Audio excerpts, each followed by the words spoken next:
آج کے دور میں آپ نے بہت سارے ایسے مسلمانوں کو دیکھا ہوگا جو تسبیحات کی پابندی کرتے ہیں، نوافل پڑھتے ہیں اور ماشاء اللہ نمازوں کے پابند بھی ہیں،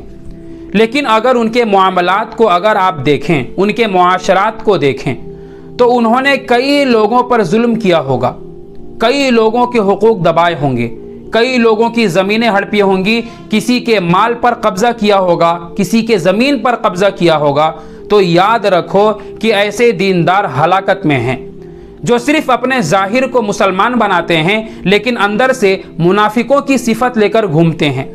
اللہ نے ہم پر دو حقوق دیے ہیں، ایک ہے حقوق اللہ اور دوسرا ہے حقوق العباد، اور شریعت میں دونوں کے درجے برابر ہیں۔ یہاں تک کہ احادیث کو سامنے رکھ کر دیکھا جائے تو کئی مرتبہ بندوں کو عذاب صرف بندوں کے حقوق دبانے کی وجہ سے ہوگا۔ حضور پاک صلی اللہ علیہ وسلم نے ایک مرتبہ صحابہ سے پوچھا، تم لوگ جانتے ہو کہ مفلس کون ہے؟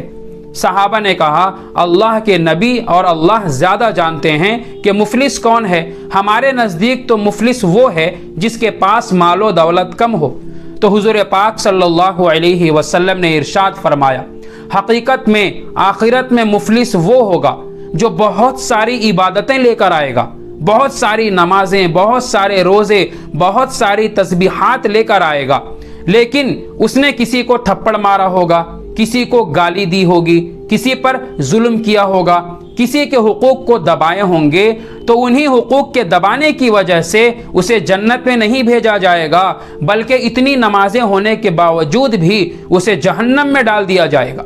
تو حقوق العباد کا بہت زیادہ درجہ ہے۔ آج آپ جس طرح لوگوں کے سامنے پیش آتے ہو، نمازوں کی پابندی ہے لیکن لوگوں کو پریشان کرتے ہو، لوگوں پر ظلم کرتے ہو، تو اس دینداری سے، ایسی دینداری سے صرف لوگوں کے سامنے عزت حاصل کر سکتے ہو، اللہ کے سامنے عزت حاصل نہیں کر سکتے۔ اللہ کی نظر میں گر جاتا ہے وہ مسلمان جو اللہ کے بندوں پر ظلم کرتا ہے۔ روایت میں تو یہاں تک ہے، انسانوں کو چھوڑو، اگر کسی نے جانور پر بھی ظلم کیا ہے تو اس کے بارے میں بھی حساب کتاب ہوگا۔ اسی لیے اگر دیندار بننا چاہتے ہو تو ایسے دیندار بنو جیسا دیندار اللہ اور اللہ کے نبی چاہتے ہیں، بناوٹی دیندار مت بنو، جیسا کہ آج بہت سارے علاقوں میں لوگ دیندار بن کر گھومتے پھرتے ہیں، لیکن ان کے معاملات کو دیکھو تو ہزاروں لوگوں کے حقوق کو دبا کر بیٹھے ہوتے ہیں۔ ایسے لوگوں کو تسبیحات سے کوئی فائدہ نہیں ہوتا جو لوگوں پر ظلم کرتے ہیں،